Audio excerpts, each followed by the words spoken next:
Diz assim a palavra do Senhor: Eis que por ordem do Senhor veio de Judá a Betel um homem de Deus.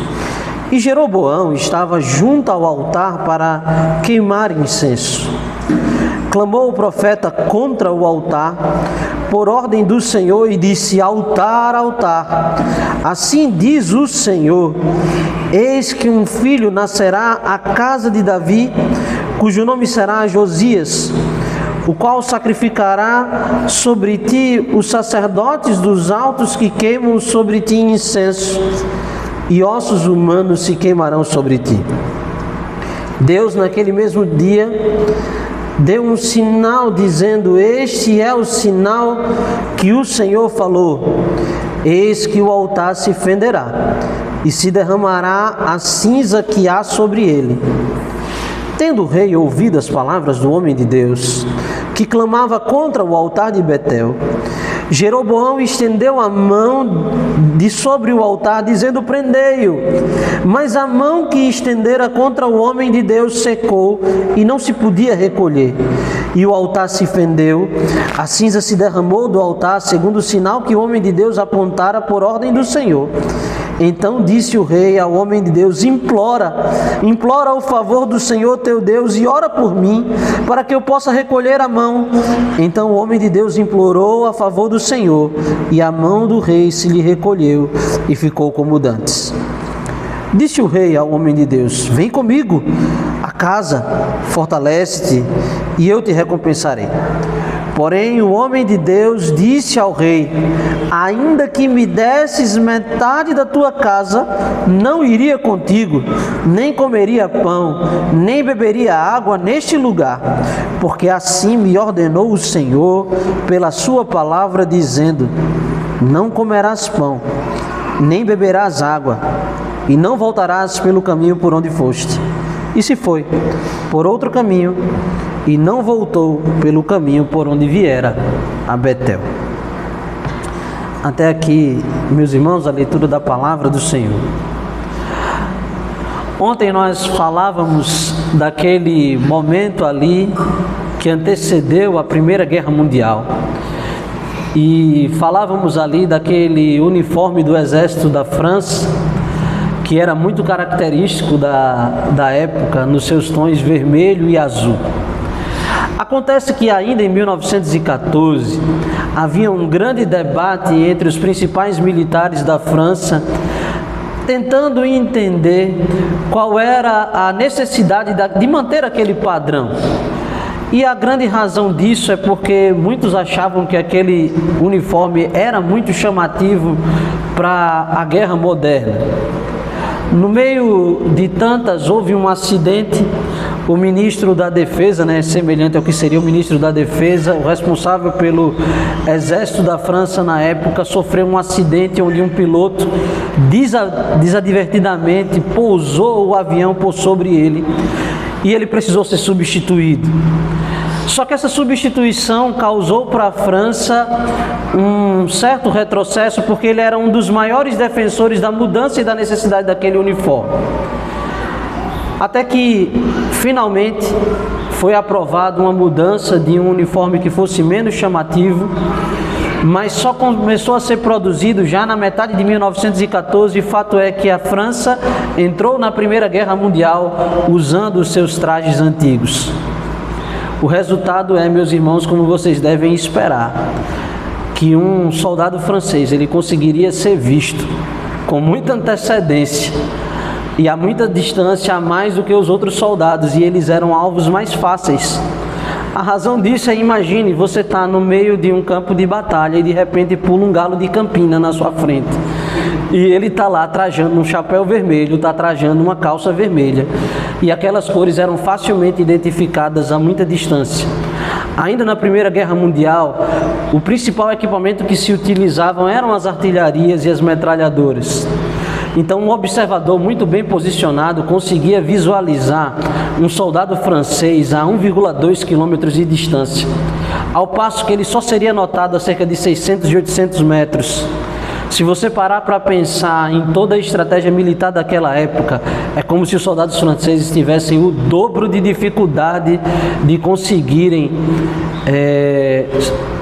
não serem detectados em relação aos demais soldados de sua época. A França teve muitas baixas por conta disso. Em 1915 chegou finalmente um novo traje. Ele ainda tinha as cores de França e a expectativa era de que com o tempo eles fossem sendo desgastados pelo sol e aí sim talvez conseguissem conceder algum tipo de vantagem militar aos franceses. Mas eles tiveram que passar os primeiros momentos da guerra com muita dificuldade. De lá então, os irmãos sabem que já a partir daí para frente, Segunda Guerra Mundial em diante, as roupas dos exércitos, independente de quais eles fossem, de qual nação pertencessem, eles manteriam apenas as suas insígnias como forma de identificação, mas os trajes militares passaram a ser camuflados daí em diante na Guerra Moderna, como os irmãos sabem muito bem como são os trajes que tentam usar tons mais sóbrios, mas não porque eles sejam mais sóbrios e menos vibrantes, mas pelo fato de serem facilmente confundidos com o ambiente que eles estão. Então as vestes passaram a ser mais verde, mais marrons, os trajes camuflados como os irmãos conhecem, inclusive do nosso exército brasileiro. Por que eu estou falando disso aqui, antes de nós entrarmos nesse tema da sola escritura? Porque ontem eu falava aqui que um dos grandes legados da Reforma foi exatamente o surgimento da confessionalidade, o princípio que pressupunha que as pessoas teriam liberdade religiosa, liberdade de culto, segundo uma liberdade de consciência. E a partir desse momento, então, passa a ser muito necessário que se dividissem as balizas daquilo que se acreditava. E boa parte da produção teológica foi uma produção teológica que procurava, de alguma forma, salvaguardar a fé contra erros doutrinários, contra visões que se consideravam que eram deturpações da interpretação correta da Sagrada Escritura. E, portanto, então, foi-se produzido muito material confessional. O que é que nós vivemos hoje em termos de confessionalidade? Me parece que ainda no Brasil, nós temos, principalmente ainda na nossa região Nordeste, um forte apelo à questão confessional. E nós temos as denominações claramente depositando aos seus fiéis e ao público em geral qual é a doutrina que eles seguem. Então, nós conseguimos dividir muito bem quais são os grupos de pertencimento de acordo com as verdades que se proclamam. Mas, pouco a pouco, tem se percebido um movimento, talvez muito mais forte fora do Brasil, mas talvez já em algumas grandes capitais do nosso país também, um movimento onde, de alguma forma, a confessionalidade parece que não é o mais importante no que diz respeito à associação da membresia a uma determinada igreja local.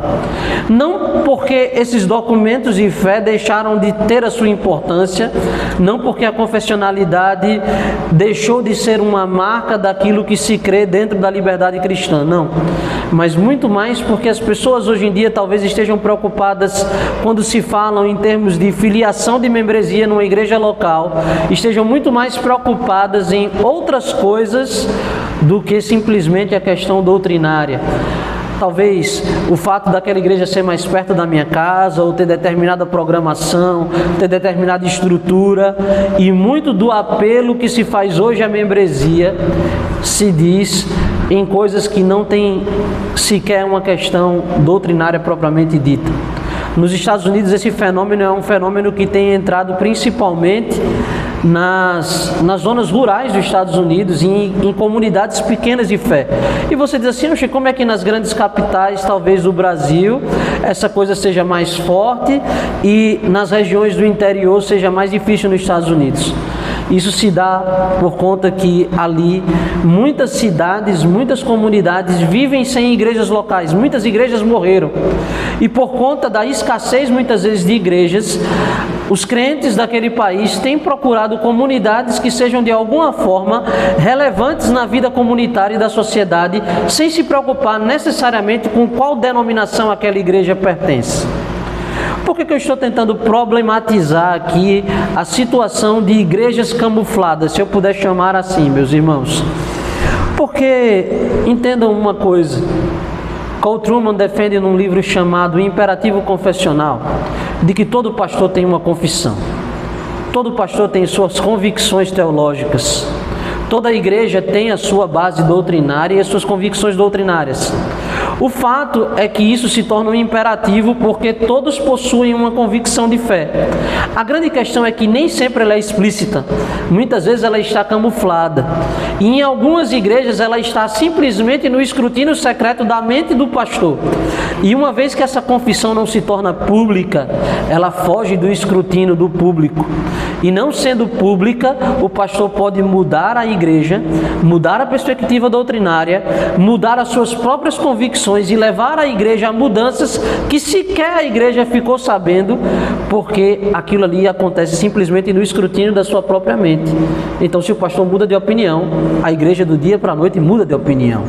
E se de repente aquelas convicções que eram tão firmes no passado agora passam a ser negociadas, aquilo ali se torna uma comunidade de fé vulnerável aos seus próprios princípios, simplesmente não é porque esses princípios não existem, mas porque eles não estão declarados de forma aberta.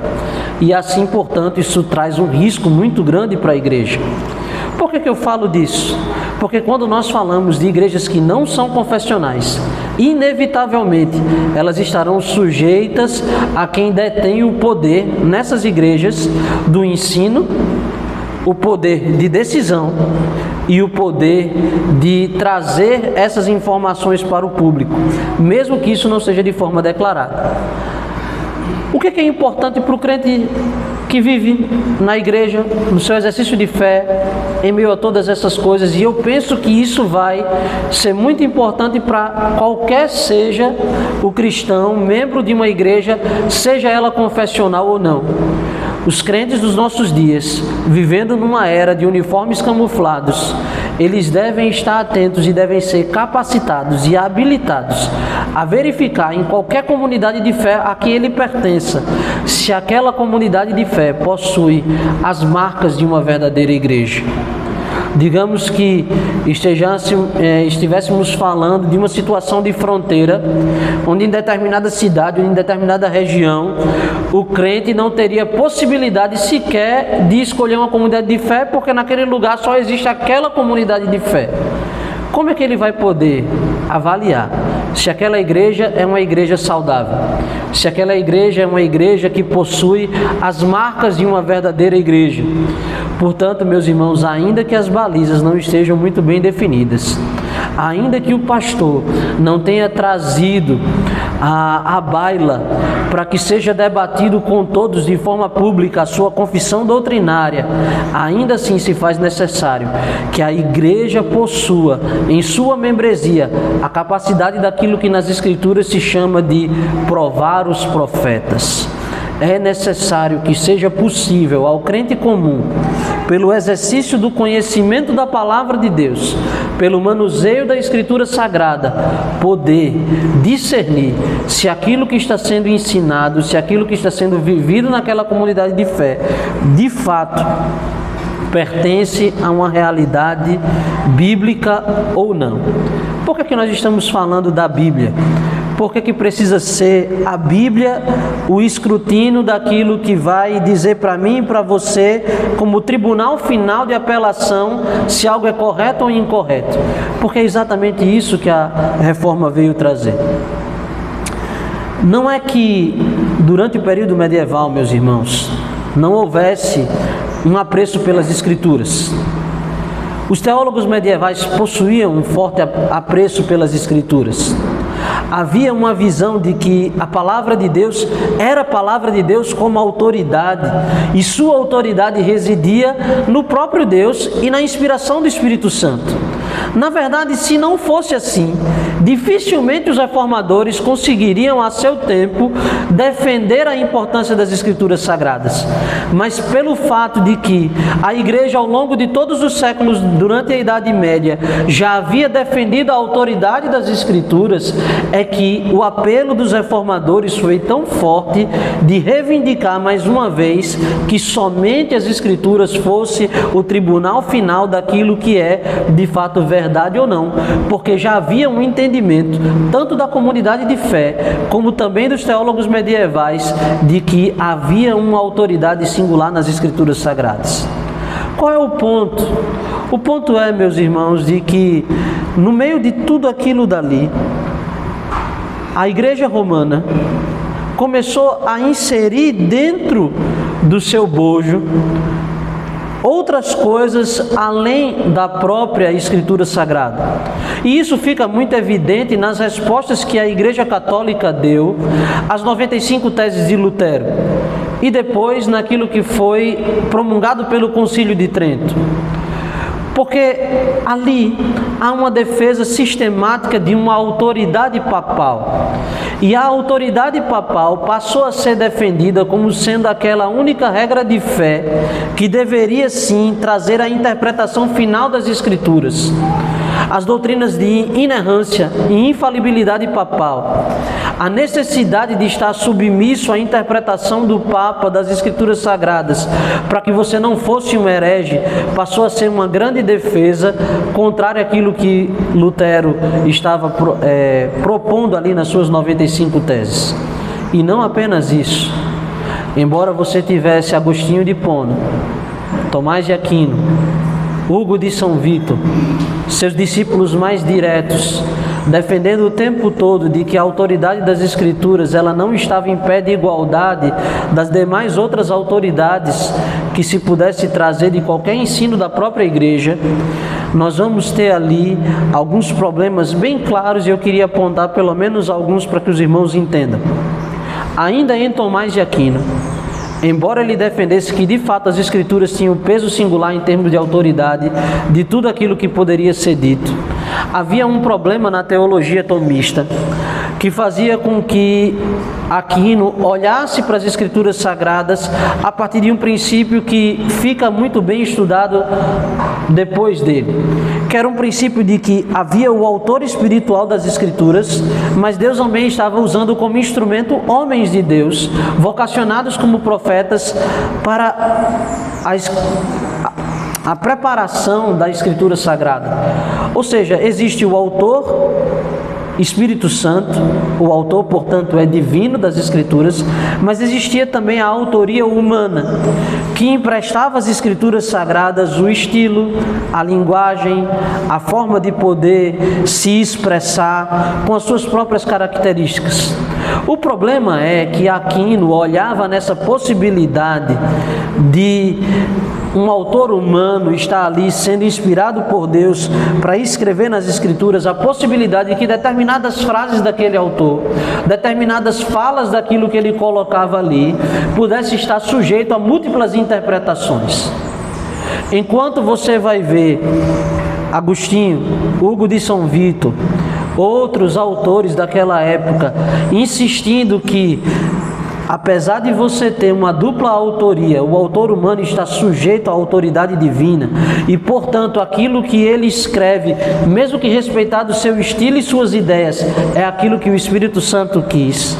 Essa pequena brecha que Tomás de Aquino abriu virou numa coisa monstruosa séculos depois. Porque quando se deu a autoridade ao Papa de ele decidir juntamente com o magistério da Igreja aquilo que era de fato a interpretação que os crentes deveriam seguir, ou quando pior, ao acrescentar a partir de Trento a sagrada tradição como sendo aquilo que estaria em pé de igualdade com as próprias Escrituras, dando uma autoridade que os teólogos medievais no seu primeiro momento jamais deram a qualquer outra coisa que não as Escrituras Sagradas, a tradição da Igreja passou a ter peso de igualdade junto com o magistério, de tamanha autoridade em equivalência ou talvez até maior do que as próprias Escrituras. E é por isso que nós estamos falando de somente. Toda vez que você ouvir qualquer somente desses que a gente está falando, talvez você diga assim: se é somente, por que são 5? Não é? Essa é uma pergunta muito interessante. Se é somente, por que são 5? É somente porque, avaliado individualmente, cada apenas desse nega uma outra verdade. Então eu queria que os irmãos entendessem aqui por que nós estamos falando de somente ou apenas as Escrituras. porque os reformados defendiam que apenas a Escritura Sagrada é a autoridade final e juízo final para que se possa tentar driblar qualquer controvérsia teológica. No final das contas, quem é que vai dizer o que é verdade e o que não é? A Bíblia Sagrada. Em contrapartida, qual é a defesa dos romanistas? A defesa dos romanistas é de que não é apenas a Escritura, mas a Escritura, a tradição e o magistério da Igreja Católica, principalmente quando esse magistério é a autoridade do Papa, que ex cátedra fala infalivelmente e inerrantemente. Portanto, contrário àqueles que dizem que são 3 as autoridades da Igreja que falam a verdade, a Igreja Reformada sempre defendeu de jeito nenhum apenas a Escritura, porque a história nos prova, a realidade e a vida nos prova de que os homens falham na sua interpretação, que os concílios falam nas suas interpretações e que muitas vezes os homens erram e têm errado naquilo que é o ensino da verdadeira, fiel e clara mensagem da Escritura Sagrada. Portanto, meus irmãos, o que nós estamos aqui defendendo é exatamente aquilo que os cristãos deveriam entender. Como é que nós provamos os profetas? Como nós sabemos se algo é verdade ou mentira? Como é que nós identificamos se essa igreja é uma igreja bíblica ou não? Como nós sabemos se estamos diante de uma mensagem ou de uma igreja verdadeiramente saudável? Por que eu trouxe para os irmãos exatamente esse texto aqui de 1 Reis, capítulo 13? Porque se a história tivesse terminado aqui no capítulo 13, nós teríamos aqui uma história fabulosa de um homem que é um profeta, mas que se tornaria facilmente um herói. Aquele homem sai no meio de um reino dividido, chamado por Deus a sair do reino do sul e ir em direção ao reino do norte para desafiar o rei Jeroboão e o seu culto idólatra. Talvez os irmãos não tenham muita noção do que isso significa. Para Jeroboão estabelecer aquele culto em Betel não era uma questão simplesmente religiosa, mas Jeroboão sabia que aquele que ganhasse o coração do povo em relação ao culto seria aquele que conquistaria o poder sobre o povo. Portanto, para Jeroboão, não é uma questão simplesmente aqui de ele tentar consolidar uma religião para o reino do norte. O grande temor de Jeroboão é, se o povo continuar indo a Jerusalém, continuar descendo a Judá e adorar o Senhor no templo que Salomão fez, Deus começará a falar ao coração deles e por conta da fé e do desejo de cultuar a Deus, eles se voltarão até o rei de Judá. Então, a estratégia política e nefasta de Jeroboão é: estabeleçamos cultos para que o povo não desça a Jerusalém, para que o povo não vá ao templo do Senhor e, convertidos e constrangidos pelo Senhor, não se prostrem diante dos reis de Judá, voltando a unificar o país. Então, ele toma a decisão de ir em Betel, lugar onde Deus falou com o patriarca Jacó, lugar onde foi dito casa de Deus, porque ali Jacó teve uma visão que nos apontava para o Messias prometido, sobre o qual ele seria o elo que nos devolveria de volta o acesso ao céu. Aquele lugar então se torna um lugar de um culto pagão. Para nossa surpresa, Jeroboão estabelece um bezerro de ouro para ser adorado em Betel. E ali, no meio daquilo que foi talvez a grande marca da idolatria do povo no deserto, ele estabelece ali um altar, para que o povo ali sacrificasse em Betel, não precisando ir a Jerusalém. Deus envia então o seu profeta, e o profeta corajosamente vai até a presença do rei. E enquanto o rei está oferecendo ali o seu sacrifício, iniciando aquele culto idólatra, o profeta então profetiza não contra o rei, mas profetiza contra o altar. E ao profetizar contra o altar, dizendo altar, altar, ele diz que Deus enviaria um sinal, de modo a dizer de que Deus mesmo havia rejeitado aquele culto, aquele altar e toda a profanação que Jeroboão fazia naqueles dias contra o povo de Deus, mas especificadamente contra o próprio Senhor. Ainda como se não bastasse, o profeta termina de profetizar e o sinal se cumpre. Jeroboão então usa do seu poder e dá uma ordem para que naquele momento o profeta fosse preso.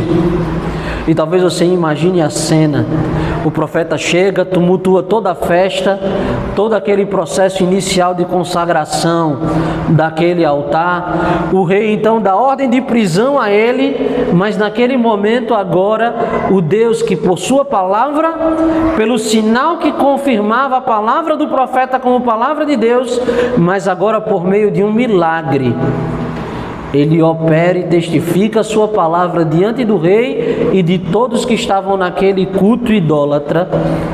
Ele faz com que a mão do rei se resseque, de modo que ele não podia mais reter nem recolher a sua mão. Desesperado, o rei vai ter que apelar a um único poder que é maior do que todos os poderes. Só o profeta, que testificava da palavra de Deus, poderia com intimidade clamar a Deus para que o seu braço pudesse ser curado. O profeta ora, pede a Deus que o braço do rei seja curado, e ali, depois da palavra do sinal, agora o milagre mais uma vez testifica que aquele profeta estava com a verdade. O rei então, depois de ter usado das suas artimanhas, depois de ter usado do seu poder para tentar impedir a palavra do Senhor de prosperar ali, testificando contra aquele culto, agora vai tentar ludibriar o profeta, chamar o profeta para cair nas graças do rei, tentando agradá-lo, e diz assim: vamos jantar lá em casa, você vai passar mais um tempinho comigo. E de repente tentando passar uma imagem pública ali para os demais de que agora ele estava afinado com o profeta, agora eles eram amigos, e tentando trazer o profeta para a sua zona de influência. Então ele diz: fica mais um tempinho aqui. Mas o profeta havia sido advertido por Deus, porque o mesmo Deus que deu a ele a mensagem, deu a ele o sinal e operou o milagre, é o Deus que disse a ele: você não deve ficar ali, cumpra a sua missão, diga o que você tem que dizer, faça o que você tem que fazer e volte, inclusive por outro caminho diferente daquele que você foi, você vai voltar.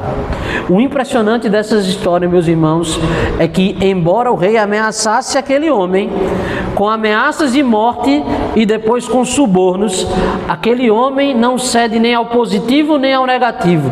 Ele não aceita o suborno do rei, não aceita as ameaças do rei, desafiando o próprio rei, ele testifica a palavra do Senhor e se volta dali. Talvez a gente pudesse olhar esse versículo 9 e 10. Porque assim me ordenou o Senhor, pela sua palavra, dizendo: não comerás pão, não beberás água, não voltarás por onde o caminho por onde foste. E se foi por outro caminho e não voltou pelo caminho por onde viera a Betel. Talvez nós pudéssemos olhar para esse profeta e ter dito a ele, e olhado para essa situação e ter pensado assim: que homem incrível, que vitória tremenda contra os poderes do mal, que vitória contra a profanação do culto ao Senhor, que coisa maravilhosa.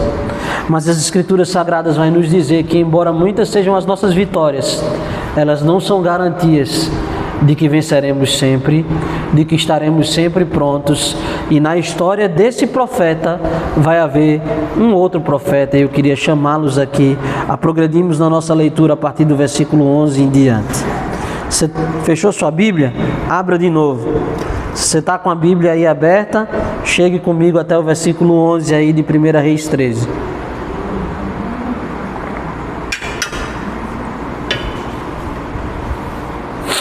morava em Betel um profeta velho.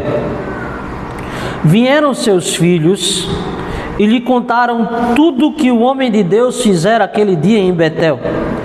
As palavras que dissera ao rei, contaram-nas a seu pai. Perguntou-lhes o pai: por que caminho se foi? Mostraram seus filhos o caminho por onde fora o homem de Deus, que viera de Judá. Então disse a seus filhos: abordai-me um jumento. E eu vou trocar essa palavra que eu não consigo falá-la muito bem, eu vou usar a expressão que é similar a ela, tá certo? Selou, tá bom?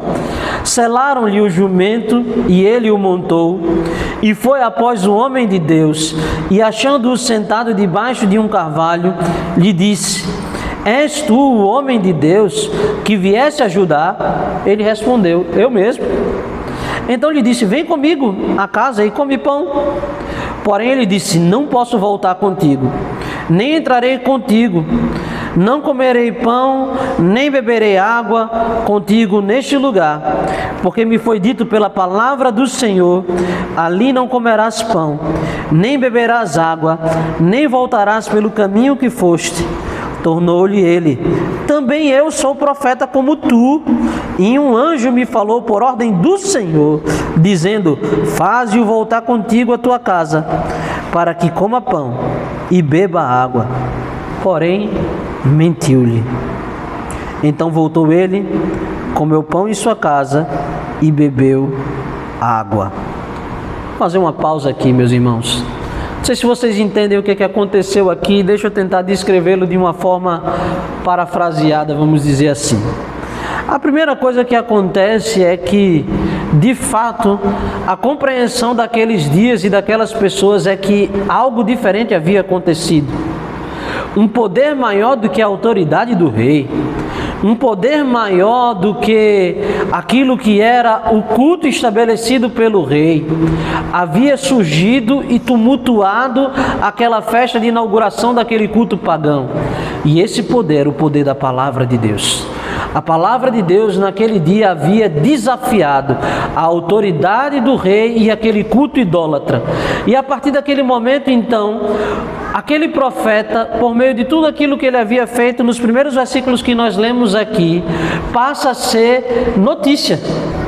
Todo mundo começa a comentar aquilo que aconteceu. E veja, num período onde você não tem jornal, num período onde você não tem mídia televisiva, nem internet, a coisa acontecia na forma mais clássica de você poder divulgar uma notícia. O Expresso Fofoquinha então estava ativado. E aqueles filhos então chegam comentando na sua casa, na casa de seu pai, comentando os últimos acontecimentos. Rapaz, você viu? O profeta desafiou o rei, a mão do rei ressecou, e tudo aquilo dali, e de repente aquela conversa ganha a atenção do profeta, que havia se recusado, ou por qualquer outro motivo não havia ido até o culto de Jeroboão, mas ao mesmo tempo permitiu que os seus filhos fossem. E agora aquele profeta, ouvindo aquelas conversas, começa a se interessar por aquilo dali. Um homem que não apresenta simplesmente curiosidade sobre os fatos, mas o texto nos diz que ele se torna particularmente interessado naquilo que aconteceu, em todo o poder que a palavra de Deus havia demonstrado e na ousadia com que aquele profeta havia ali sido usado por Deus no meio de todas aquelas coisas. O autor dos Reis nos faz algo interessante, ele nos adjetiva esse profeta que está aqui. Ele não nos conta seu nome. O outro primeiro profeta que foi lá era um profeta que também não é nomeado pelo texto sagrado, portanto anônimos. Aquilo que eles fazem é mais importante do que aquilo que eles são. Aquilo que eles dizem é mais importante do que aquilo que nós poderíamos conhecer a partir das suas histórias. E é intencionalmente deixado pela narrativa das Escrituras esses homens no anonimato, porque o texto sagrado não quer que nós estejamos olhando tanto para eles, mas naquilo que é contado nesses dias para nós. Porque há um verdadeiro herói. Os irmãos conseguem perceber que esse profeta moço agora, em contrapartida com o profeta velho, que é o adjetivo que o texto sagrado usa, portanto eu chamarei a partir daqui de profeta moço e profeta velho. O profeta velho, então, ele não nos parece um herói dessa história. nem mesmo o profeta moço, porque no primeiro momento ele está disposto a ousadamente confrontar o rei e recusar todas aquelas propostas. Mas aqui, rapidamente o profeta moço cai na conversa do profeta velho e rapidamente ele também vai fazer aquilo que o Senhor havia dito a ele que ele não fizesse. Quem é o grande herói dessa história? Por que esses profetas ficam no anonimato aqui? O herói é o rei? O herói é o reino de Judá? O herói é o velho? Ou o mocinho é o verdadeiro mocinho da história, o profeta moço? Nenhum desses, meus irmãos. O que a palavra de Deus nos conta nesse texto é que só há um que deve ser reverenciado como verdadeiro herói e autoridade diante de tudo aquilo que nós estamos vendo. É o próprio Deus, que por meio da sua palavra estabelece a sua verdade. Esse é um texto que desafiava o coração das pessoas naqueles dias a olharem para a palavra de Deus como sendo a única que era capaz de naqueles dias trazer discernimento sincero a respeito da verdade. O que Deus está fazendo aqui é exaltando a sua palavra acima dos profetas, exaltando a sua palavra acima dos reis, exaltando a sua palavra como única fonte de verdade e de prática daquilo que nós devemos fazer ou deixar de fazer, porque segundo a sua palavra é que nós vivemos, morremos, fazemos, porque ela é nossa única regra de fé e de prática, como os reformadores defendiam nos seus dias. Curioso é que o texto nos diz que aquele velho profeta, talvez sem necessidade, mente para o profeta mais moço. Ele chega ali e diz: mas eu sou profeta também. E meus irmãos, nos dias da reforma, algo muito semelhante acontecia numa espécie nefasta de corporativismo. Os homens de Deus eram insistidos a negociar a verdade de Deus, para que não perdessem os privilégios do clero, para que não perdessem seus cargos, para que não perdessem a influência que eles tinham do meio. E muitas vezes o que se dizia é: mas eu sou profeta igual a você. E muitas vezes se apelava para uma espécie de corporativismo que tentava dizer que, ao adentrar naquelas verdades que a reforma reivindicava, aqueles homens então estavam deixando e perturbando a paz daquilo que era chamada a paz da igreja dos seus dias. Mas não só isso. Aquele profeta reivindica ainda outra coisa. Ele diz: eu não sou só o profeta há mais tempo que você, mas também eu tive uma visão de Deus. Veja, observe aí o texto. Versículo 17, o profeta moço reafirma a mesma coisa que ele afirmou para Jeroboão. As palavras são as mesmas do verso 9 e 10. Veja, ele diz: porque me foi dito pela palavra do Senhor. Veja, ele tem convicção de que a palavra de Deus havia dito a ele.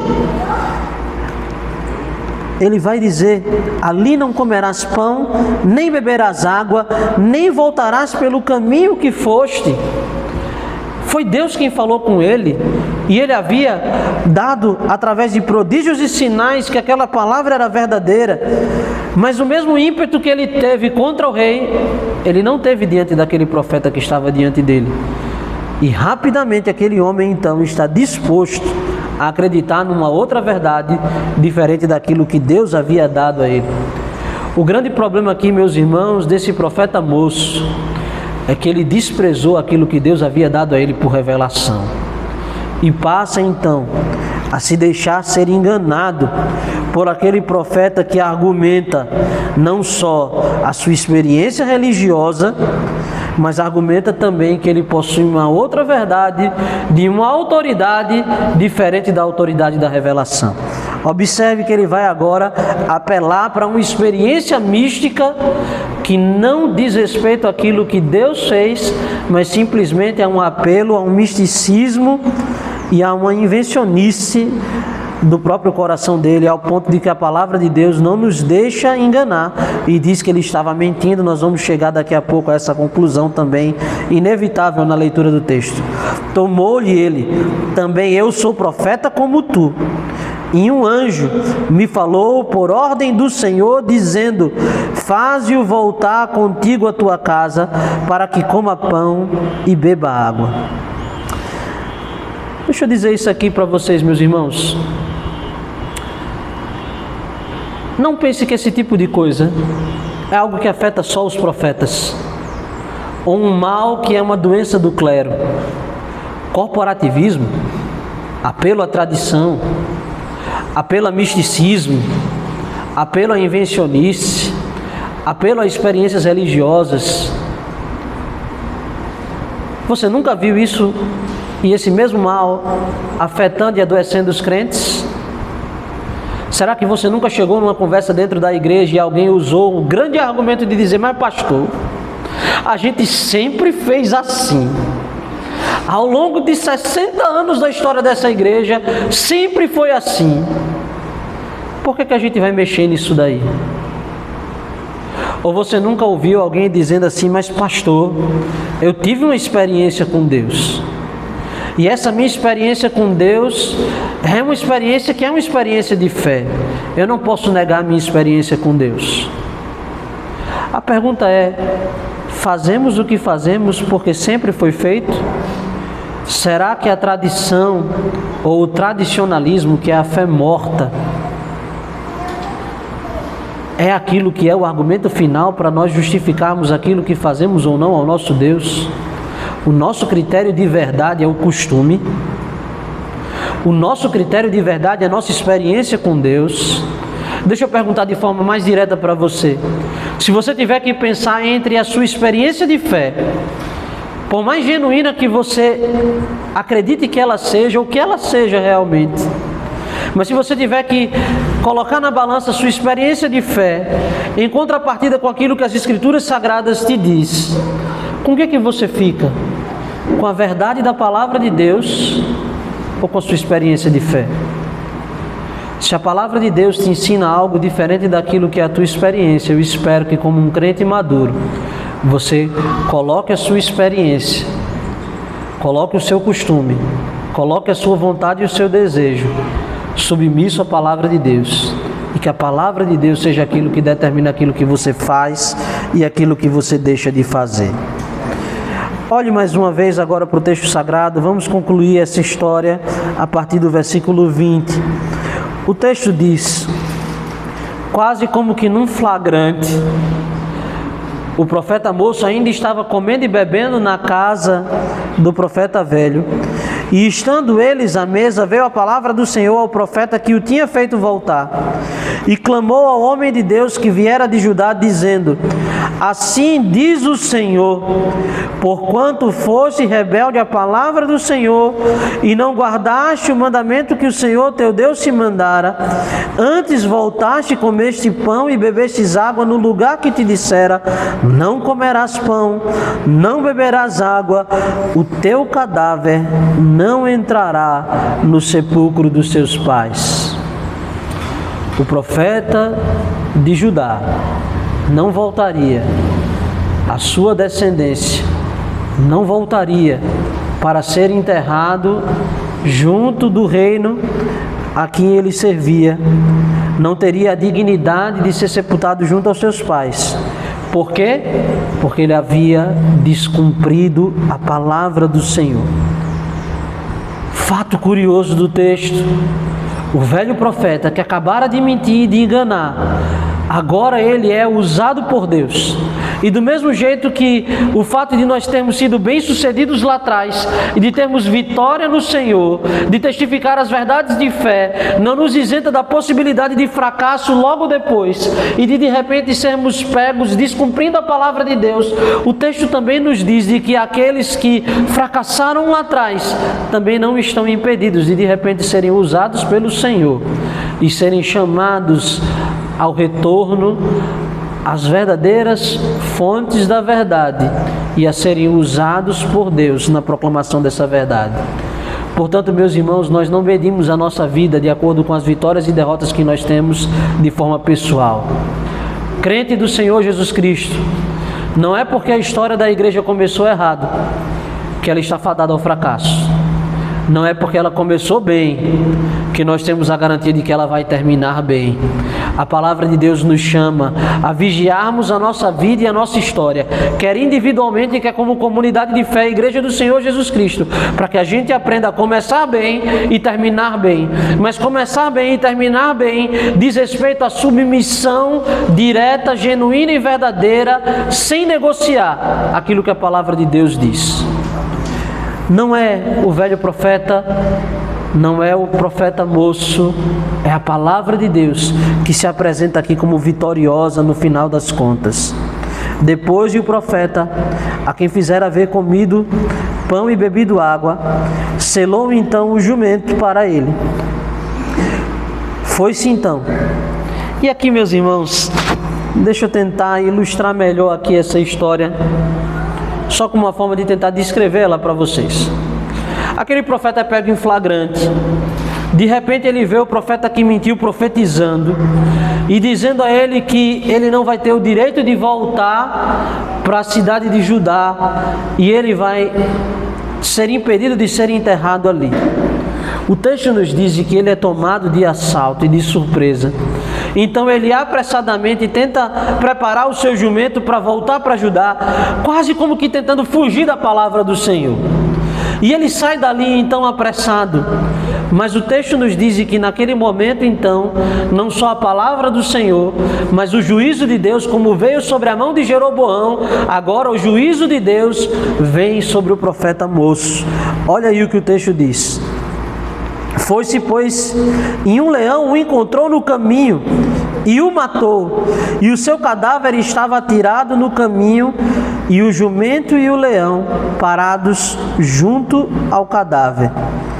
Eis que os homens passaram e viram o corpo lançado no caminho, como também o leão parado junto ao corpo, e vieram e disseram na cidade onde o profeta velho habitava. Ouvindo o profeta que o fizera voltar do caminho, disse: é o homem de Deus, que foi rebelde a quem? A palavra do Senhor. Por isso o Senhor o entregou ao leão, que o despedaçou e o matou, segundo a palavra que o Senhor lhe tinha dito. Então disse a seus filhos: selai-me o jumento. E eles o selaram. E ele se foi, achou o cadáver atirado no caminho, e o jumento e o leão parados junto com o cadáver, e o leão não tinha devorado o corpo, nem despedaçado o jumento. Então o profeta levantou o cadáver do homem de Deus, o pôs sobre o jumento e tornou a levar. Assim veio o profeta velho à cidade para o chorar e enterrar. Imagine a cena. Isso aqui é quase, parece aquelas piadas, né? Que a gente ouve quando diz assim, entrou fulano, fulano e fulano num bar. É mais ou menos essa cena aqui. Você está caminhando, de repente você olha ali no meio da estrada e tem um leão, um jumento e um cadáver. O leão está sentadinho, o jumento está paradinho do lado do leão e tem um cadáver estirado morto no chão. Você olha assim e diz, isso aqui não é uma cena comum que a gente vê todos os dias. Talvez você saísse correndo por conta do leão, mas aquela cena chama a tua atenção. E você para olhar aquilo ali de novo. Peraí, como é que é? O leão atacou o homem, feriu o homem, mas ele não feriu para devorar o homem. O jumento não se assustou e não saiu fugindo do leão.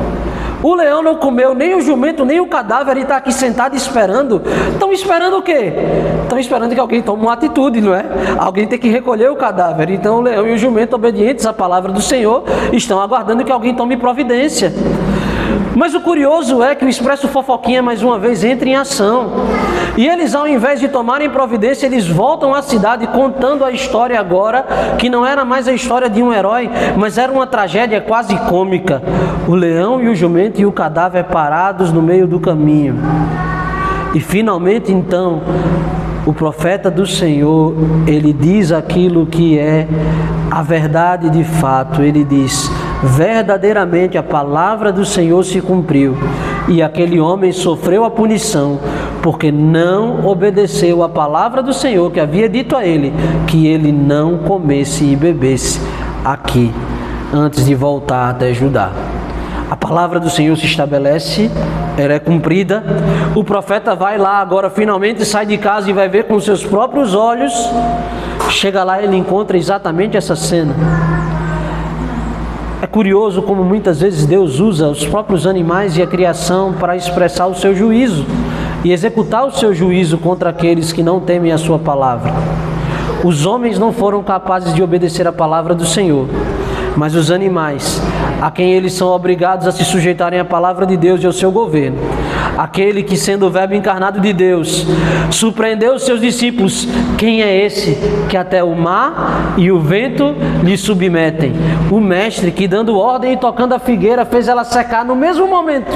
Ele é aquele que tem poder de dar ordem à morte, e a morte é obrigada a obedecer, devolvendo os seus mortos pelo poder da sua palavra. Ele é aquele que olha para o vento e para o mar, determina que eles se calem, e imediatamente o silêncio se estabelece.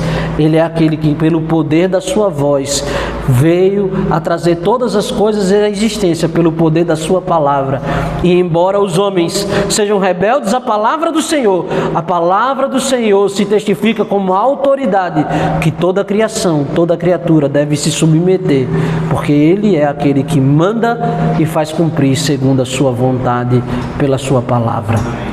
Chegando ali então, o profeta velho recolhe e chora por aquele profeta moço. Ambos haviam desprezado a palavra do Senhor, mas de alguma forma aquela experiência testifica na vida daquele profeta algo que o faz retornar à palavra de Deus como sendo a única fonte de autoridade. Eu queria concluir a leitura do texto para que os irmãos entendam isso aqui. De fato, essa é uma passagem que nós precisaríamos caminhar mais à frente na história, até que se cumprisse o restante da profecia sobre aquilo que aconteceria naquele altar.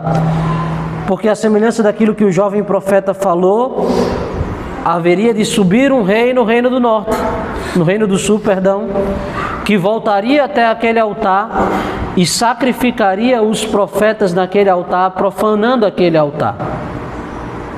Mas perceba algo que acontece aqui.